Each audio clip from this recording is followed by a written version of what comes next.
Nagbukas ng damdamin ang singer-songwriter na si Rico Blanco tungkol sa mga personal na pagsubok na kanyang pinagdaanan nitong mga nakaraang taon, kabilang ang pagpanaw ng kanyang kapatid at ang pagtatapos ng kanyang 5 taong relasyon. Sa isang panayam sa Oh My God, sinabi ni Rico na busog ang kanyang puso, ngunit inamin niyang naging mahirap para sa kanya ng personal ang mga nakaraang taon. Ayon kay Rico na binago ng pagkawala ang paraan ng pagtingin niya sa buhay, lalo na pagkatapos dumaan sa ilang malalaking pagbabago, kabilang ang pagiging single muli pagkatapos ng 5 taong relasyon at pagkawala ng kanyang alaga sa loob ng 11 taon.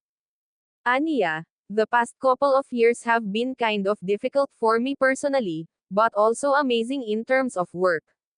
Sa edad na 53, sinabi ni Rico na minsan ay kinu-question niya kung tama ba ang mga desisyon niya sa buhay, lalo na pagdating sa pag-una sa trabaho kaysa sa pagbuo ng sarili niyang pamilya. Did I make a mistake?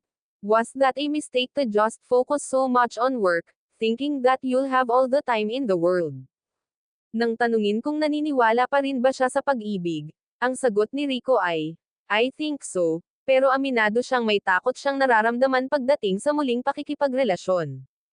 Ayon pa kay Rico, mas mahirap na ngayon para sa kanya ang magtiwalang muling makasama ang isang tao.